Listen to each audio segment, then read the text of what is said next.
Yes mukasi akantwolekede kyatweseewo olwaleero tugenda kwolekera pulogulaamu eŋŋanzi weewunyisa omwagalwawo oba surprise your loved one ng'ekutuusibwako n'abakyala b'omukwano opushifa nakawombe njagala wekanye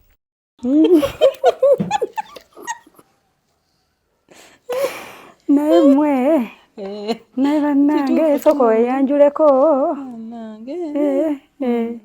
amanya gange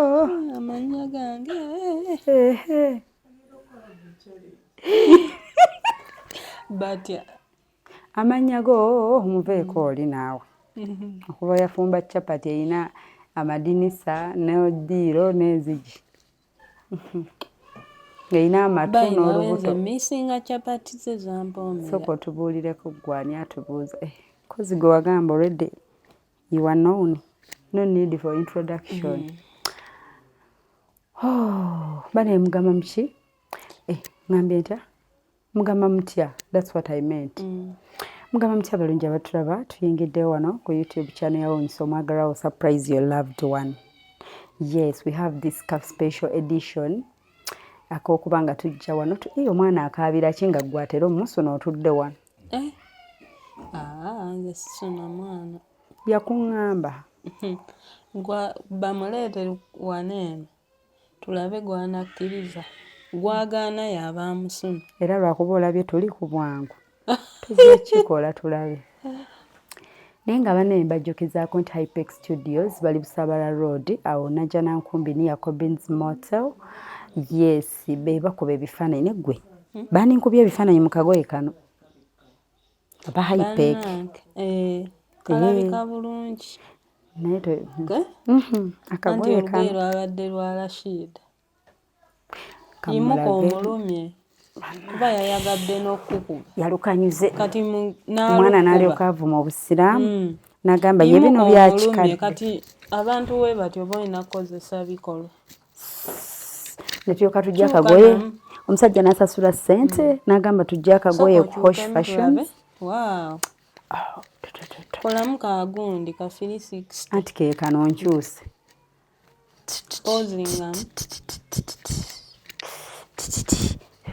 kayina dress munda kati nno ate nno kano n'oba toli musiraamu you can put it on nga mmanyi kano yeba abaya yokka ate kino ekyomuntu anti ekyo nga mmanyi ye sharia ng'omanyi tumuwadde sharia ne habaya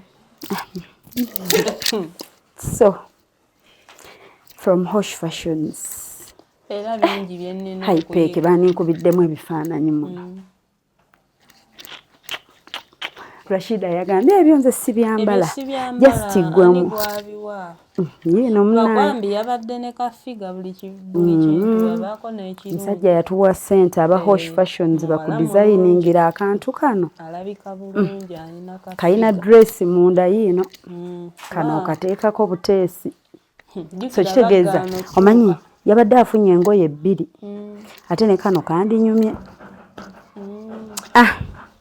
bwenti nina okukambala eshonga nnya anti mwena ayinza obutakalaba okimanyi aji yagambye mbikuwadde ebintu bitwale obyambale okitegeera so Hypex nandikozeyo ebifaananyi ku Hypex kuba be basobola okukuba kati omulala asobola okukuba ebifaananyi mu kagoye kano olugoye luze lwa kala ndala n'aleeta ebifaananyi byo ate bannaye ate ennaku zino sikyayagala bantu bakola ki bambizza kati Hypex waliwo omuntu bebandeka ekifaananyi eno n'awanvuye oluba nga olaga omuntu ekifaananyi olina okuleeterako ebigambo labayo olina okwogererako nti oyonze kyokka oweereza omuntu ekifaananyi baby send photo you send photo ng'omala ogamba that is nga bakubuuza ani ono gompeereza nti nze era aba yeetaaza omukolo otatwala Hypex oba ogenda kutwala ki so Hypex obasanga ku 0754 19 24 34 oba ne basanga ku 0789 34 38 02 bwe bamalanga bayitira ku Hosh Fashions akagoye konna kali so demure waliyo n'obushaliya bw'abaana obulenga oyo wakakibuuza emirundi 10 anti njagala ggula nsonda gye buli waliyo bw'ogamba nti osondo oyagala bakasitoma balowooze nti tebugulikako Gamba gw'oyagala okugulira gw'atayagala mmugulira naye weefuula ayagala ommugulira. Njagala mmugulira. Okay mikwano abalungi abatulaba bwe ntyo ate nga mbaaniriza wano naye nga Jaasi walabye ekyaguddewo. Abaana ne balyoka batukolamu vidiyo naye baakuzannye ng'olese ozannyaze baakuzannye Jaasi jaguweerabi bannange bazannye Jaasi bannange era okumanya kambatumireko abantu abo Miss Damam ye Miss Damam ne Ali Muzungu bafunye kalakita ya Jaasi yennyini. Oli mwakatuuka ku seeti omugambye ebirabo lindako tetubiwaayo nga tebannateeba oli yatuusa awaayo ebirabo Jaasi yennyini era njagala bafuuwa lwakuba nze omugere gwe bankubye nga vidiyo eggwa saagusiimye n'ekivumo kye baavumye mb'omukka mu kanzu nakyo saaki oyo Ali Muzungu n'etteke gye baawuubye si yakyayagala tteke nakkubo bazannye bati yangu nkulaga akantu towakalabye bannaye akantu kanyumye daba tteke kati wulira sooka owulire ezo nno tteke bazikubanja bannange tutwala bino ebintu temwogera abituwadde temwogera abituwadde oli mumuleka avuye n'ebintu mwetegereze Jaasi mu pinki kasitaffe baatusasudde tugende shifa wano muzuula omwagalwawo Jaasi yennyini wuuno Jaasi yagwa yali mu pinki akamotoka kegeki onamwagadde nnyo jebale ssebo nze bampitaho shifa wano kuteereba omwagalwawo Hope shifa wano kuteeba omwagalwawo si gwe mukulu Semakula ali kakati mukwano twadde tusaba osembereko semberako katoli wa kamera yagalaki tomufaako ali naffe wa kamera kakati waliwo omukyala atutumye n'agamba omwami oyo mwagala nnyo era n'akukolera ekirabo kino ekisooka siye gwono alindako amala kuteera kakati n'agulirako kapeti zino ziva wa Jamil Carpets ozirabe n'agamba nti ojja kubanga okyuse no bwejjira ng'ozaawo endala bwejjira ng'ozaawo endala kakati n'atusindika bino bivudde wazuwa and Sons kuliko bathrobes kuliko mattress protector kuliko amasuuka balina pillowcases ogalabye mukulu Semakula ate nga bya mulembe zino mats bazituwadde nazo tuzikuwe obuteeke ng'ova kunaaba kano kamukigo ng'ova kunaaba kakati kanzijeyo essimu eno abeere akola ki ola alaga awuliriza byonna bye boogera mu pinki amaaso kuwa pinki oteebe ng'akola ki ng'akuwulira amanye nti tutuusiza ebintu byaffe kakati mukwano mbadde ntuuseewo kati tubadde tugenda kumubuuza akuteebe kakati mukama wange kwali akuwulira ajalanga njagadde ani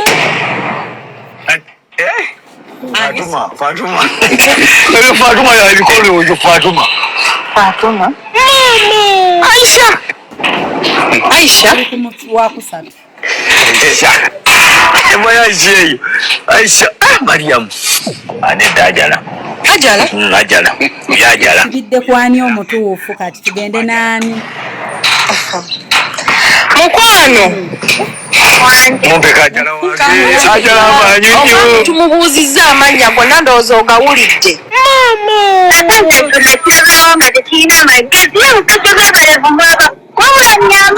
awo we bagambira Hope Shifa otabudde obufumbo bwange kati awo waba waliwo obufumbo kiwulira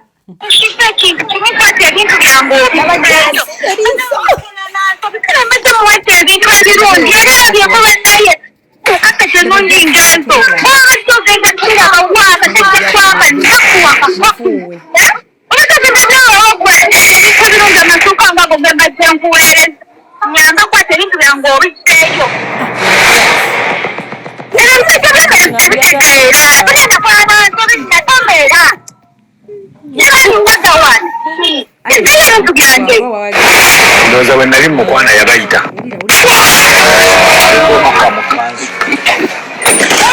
naye gwe omugere ogulabye bannange wabadde era ogenda gufuna ekiro nadde oyinja muboli naye nga wabadde osobola omukuba naye nga bannaye abatulaba jasi mwenna mumulabye mu comment section muteekewaawo baakuzannye tola nti nze bantegeera naye baakutegeera bagambye ebirabo tetubiwaayo amala kuteeba olutuuse ng'owaayo naye nga aba akoze byenjagala naye abantu batukoledde olukwe mu kisiibo kino ne idi eno buli status ekiriko right now buli status bataddeko mbobuzibu obugendo va nga haji sharia yagitisse Shifa ng'olina okumala okuteeba haji kyagikuwadde kati nabambabababbireko omanyi nti buli omu kyatadde ku status buli wempita sikyayagala kutunulira status z'abantu kakube ku TikTok byebijjuddeko buli wamu Shifa alina bw'olina okuteeba oluno bankoledde olukwe oba ojjo tubagondezeemu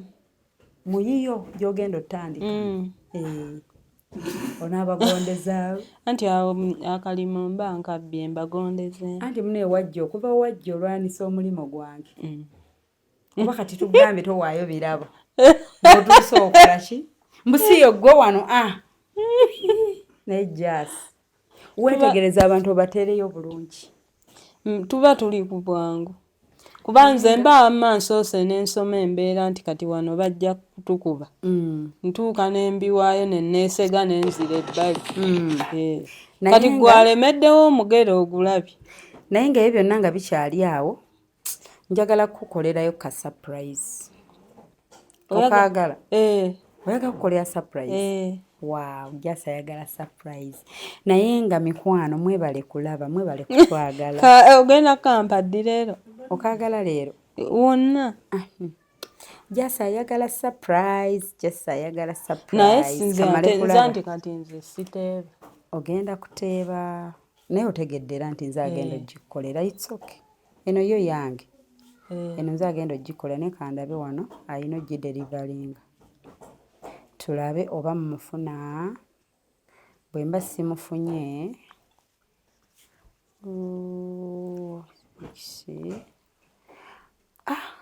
ng'enamba mpandiise nnyingi kanjiddemu jasa agenda kufuna surprise olw'ebirungi byatukoledde ate omuntu waba munno omanya byayagala nga ntandisoseka nga sinnajo kati ekyaŋŋamba mbu siseka kikulekawa siseka kati yagamba mutoseka kati wuuyo ogenda nafuna surprise kati ngenda kuseka naye nga bannange mukuliko ekisiibo mikwano mwebale kwewaayo niya ne mugisembeza in this holy month bannange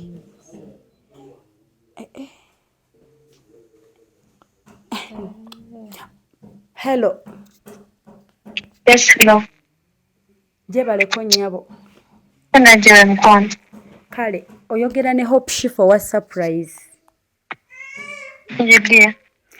yes kakati sweet mbadde nsaba kwogerako ne mwami Kibirige waali nedda mukwano taliiwo nsobola obubaka obbuwa ggwe sobumpa njawo mutusaako mukwano waliwo wano mukwano gwange gwe njagala okuwa surprise naye ye tayagala wumula nnyindo ayagala kujja kufuna haaga ewa Kibirige Jasi ayagala just haga muleetedde mukwano. Jasi weeyogereko.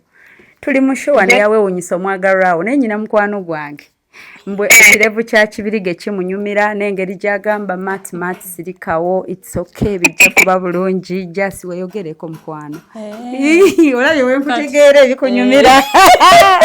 Nkugambye ngera ku surprising. Kati haga anaasobola okugimpa nga sizze kuwummula nnyindo.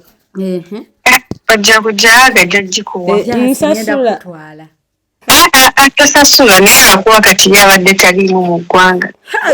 Ngaddi tumulinde ddi. Mu weeks nga bbiri. It's okay mu weeks bbiri just tukutwala bakuwe haga.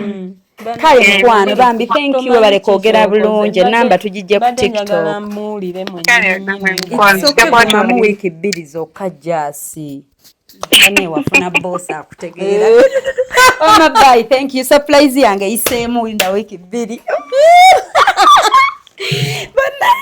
Bananga alike. Kandi ko tunule buli gwe yahaginga. Olabe ojagale jetya. Katunulira oyo omuwala omulabi. Waliwo oyo omulabi. Daba n'oyo. Kuzono siimiriwa. Waliwo gwe baawummudde ennyindo neyeekaabya naye. Bakaba batya Jasi. Naye gwe n'amala n'amussa wano. Abasajja bo tebabahaginga. Jasi n'amala n'amukola atya. Jasi asula alaba Kibirige baawummudde ennyindo. Tuba mu mmotoka muga Jasi. Wuliriza gye tulaga gwe tugenda surprise nga ye gundi. Weetegeke bwoti. Tuvaamu bwe tuti tudzaako kino. Jasi aba alaba video za Kibirige nga bwawummula abawala ennyindo. Mbona abawala bakaaba bulungi kati gonna akaabo. Ate kisaana okumuwa haga ng'oyambadde akantu nga nako kaseerera kati. Tandika okulowooza ku surprise yo 2 weeks. Ogimuwa neeyitako buyisi bweti kati wekaba kaseereranga n'okwambuka kambuka. Ate Jasi wandiyambadde kakondo kuba muwanvu. Kubanga kati tookomeeba eno. Nja kufuna dressinga naye eseerera. Ate totera kwa Jasi olaba ogenda kwambala ekiteeteeyi. Jasi ngenda mutwala. Jasi bwentuuka. Jasi bwentuuka ku lunaku lwa surprise yo. N'oteekamu ebirimi. Bannange lwakuba ogiŋŋambye obadde onteeka mu mmotoka. Ngenda okutuuka wali nga ntunula ku Kibirige. Nnyindo neno erabika yeetaagamu magala okumukwata emikono kubanga wetulaga soko gyempeko kateni. Edda soko gyempeko toti. Edda toti. Tokaaba. Baanamu. Ebuza amaziga. Bannange soko mpeko kasaako kateni.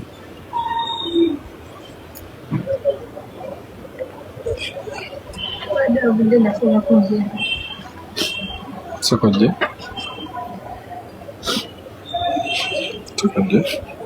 Nedda tonkwata. Sigenda ginyiga nnyo. Olaba nina engeri gye njikwotamu bulijjo naye kati gwe ndi mu kukwata mpola bambi sorry. Gwe mukubira magala essimu. Abayo. Sigenda ginyiga. Anti nkimanya kuluma. Naye ogenda vaawo nga tolina bulumi bw'olyo okitegeeza. Sorry. Emaze ebbanga tujjaawo ezimbye bwe sitaginyiga embalabe ogenda ku saidi eno kulwala bw'otyo okitegeeza. Kale tuwummulemu katini. Tuwummulemu katini. Nedda tugenda kufumbula.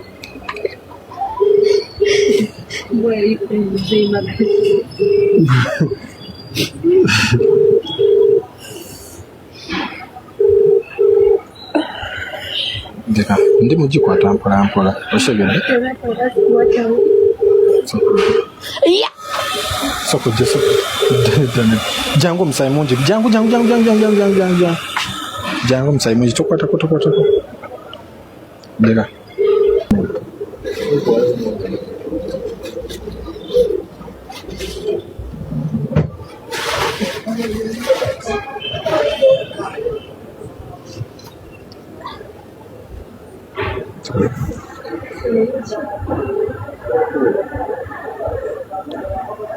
amakakana bana ba TikTok tojja basobola baveeko.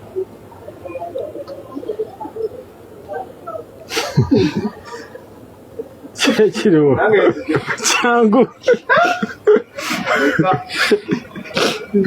Jangu. Twali kyekiro. Disted. Bulungi.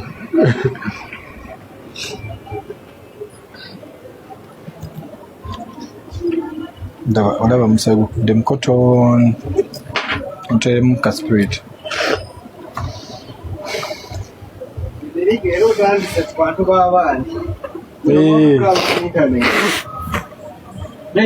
Tewali kyekiro ndi wano ndi ku live. Ate awo wandizirisa ate ne mmalira anti jjukira wemba nzirisa era yansitula waawo. Ate awo kituufu kubanga afaayo nnyo naddala ng'omuntu afunye obulumi. Yansitula waawo gwe tawaaba wembejja nga amaze bagira. Yansitula waawo. Kyokka ate towummulanga n'amatu. Ngatya. Jasi yagaana okuwummula amatu teyawummula nnyindo naye ayagala haaga. Jasi bulijjo andaga bw'akulaga kati laba ono bwe yamukola kati ono n'eŋŋamba ye banne nga twajjirwa Kibirige. Kibirige atabudde abakyala b'abantu. Abakyala bonna batabuse bawummudde ennyindo ziweddewo bawummudde amatu gaweddewo bawummudde amatama gaweddewo kati nange mukozi wange takyategeera. Kati n'eŋŋamba munnange nze no bulijjo mmanyi nkugamba tobiriiko. Olabye bwe nkufaako nze mmanyi oyagala ebintu ebyo. Jasa ayagala okugendako e Dubai kuba amanyi okumbuuza ebyo ebizimbe byendaba bimwakubisaako ebifaananyi bya AI oba bya ddala. Ambuuza naye ggwe nga byendaba mu bifaananyi gyebiri eyo abuuza Burj Khalifa AI oba gyeri. Abuuza bwe yalaba wani waliwo Burj Arab. Nagamba bituufu yalaba amazzi agaza naga bituufu oba AI. Nze mba mmanyi si bituufu. Ayagala ebyo abadde anyumira nnyo Kibirige ayagala Vitizi ekiroto ky'emmotoka ye Vitizi. Ayagala Dubai kati kantandi surprise at least ne ya Kibirige bwe nalabye akasite era taliiwo kati beera nga oli awo tali mu ggwanga ngenda mutwala wiki bbiri ntono shall we go wiki bbiri zo nti nimba naye no olaba wadde ogiŋŋambye bwe bakkubira nga akomyewo nze toŋŋamba nvuga bubuzi. Okay kwolwo lunakwe kubeera ne wenatuukawo nja kuzirika ebitali yasobola okunsitula kasita ekyo nkigambye omukozi wange takyatereera mba mubuulira nti tugenda wetaluweero bwe tutuuka wano tukole tuti bino ebirabo tuwole tutambula n'ebirabo mu mmotoka by'abantu nga 6 bino bye tulina obuwaguuni ebirabo abitabula aba ku ssimu ng'alaba Kibirige mbulaba wano ono bwe yamutunuulidde laba wano ono bwe yamuhaaginze mannaye ne mpulira nga nkooye haaga ziizo tuzitaddeko ojja kulonda kati ntandika okubala kati wiki bbiri wezigwerako ze batugambye tali mu ggwanga. Ate omuwala ayogera bulungi n'omuwala akwata essimu ayogera bulungi mbadde manya ayenda kuŋŋamba musinikire muli ebinywa tasobola byonna ojja mubuuza nti ne gy'oveera ova wummula nnyindo anti kyembadde njagala okumanya aba agenze wummula nnyindo ojja mwebuuliza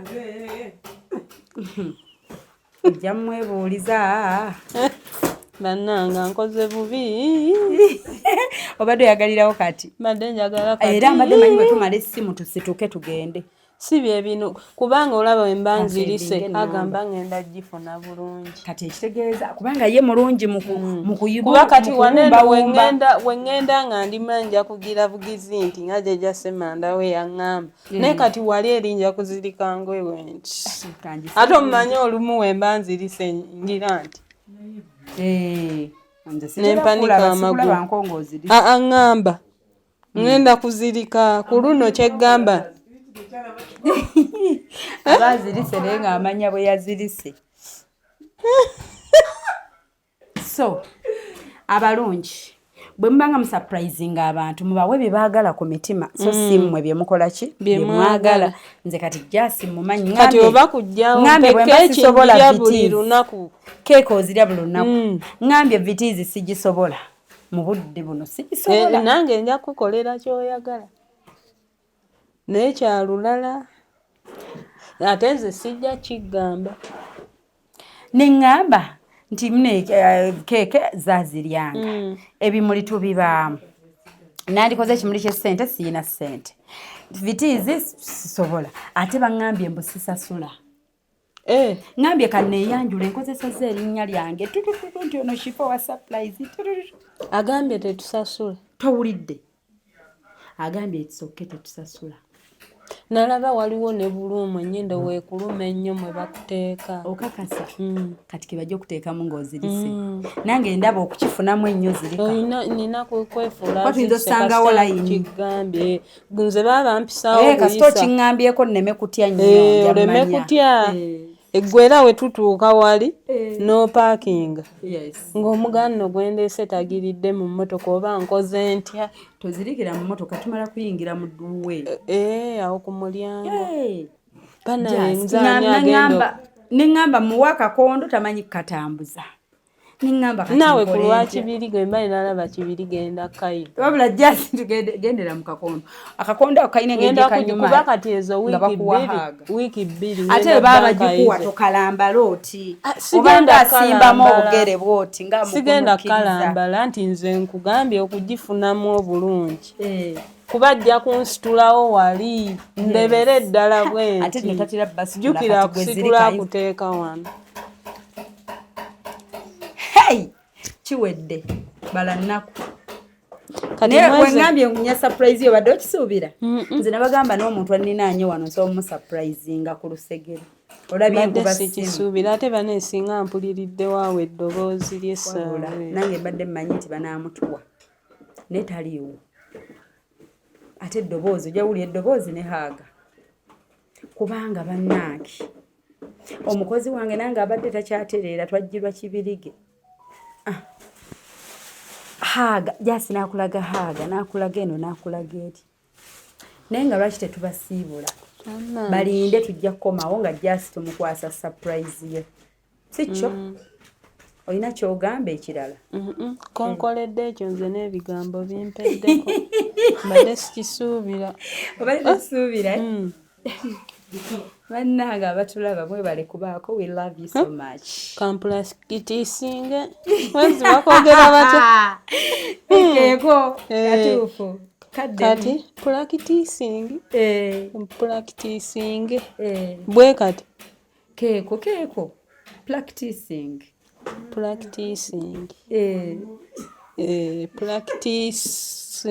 engeri gy'onaakola ki kwekutya kale okwegezesa kati ogenda liita mu bawala bonna nga bwe bazze bakola ki n'abawala balina enkaaba eyo haaga eyo egenderako balina eddoboozi eryo lye bakola gojja labira wali eri nga kati nange kale eddoboozi eryagandi bibaluma okozi bakaba batya anti kati ate gwe woolaba wali eri nga bali mu kumpa haaga yange tosembera nze mbawala kati ate nze mnezi ate nkulekoledde surprise ye ate ate gyenyigemu Fayima yanguwa tosoma kati munnaki naye baba wange nze banaye saagala kumpita baaba n'okimpita kyanti babaira bakujjukiza nti gwe mukulu wooli leka mukwano naye nga mikwano we love you so much kabasiibule tubaagala nnyo ku Hosh Fashions gye twazize akambalo kano twakatwala mu surprise client n'akankuba ate naye yali atutumye haji n'ekirala kye mbadde mbuuza sisobola kugulirayo kibirige kantu nenkamutwalira ate kati goba oyawuse kubagenda kubaawo mba nja kuba wanjawulo bano baba bagenzeeyo kubawummula nnyindo nze ŋŋendeyo n'akalabo fune haaga kituufu kiwedde gira birowoozaako bw'olaba nkyayiiya kati obwongo bunneesera naye nga bambi thanks for watching, we love you so much and don't forget to pass by Hypex Studios for good quality photos and videography for all functions. Take care, we love you. Hosh Fashions ye answer ku byambalo byonna ebisinga aba Hosh Fashions basangibwa ku Shere Bulenga. Njasaba kibirige tugende batukubeyo n'akafaananyi ku Hypex Studios ng'ate gwe byosaba bingi. Nze surprise yange ya haaga eyagundi ya photoshoot nza jjo gyeteera simanyi naye ye ya nze bw'ofuna haaga mba mmaze ebyange anti era nayo bakyogamba Hypex Studios tesituka sobola basituka kituufu bannange jasi nekibirige must shine naye nga ambasiibule anko kiibi Mweraba mikwano bambi, take care, we love you and bye bye. Obadde oli mu kulaba weewunyisa omwagalwawo oba surprise your loved one.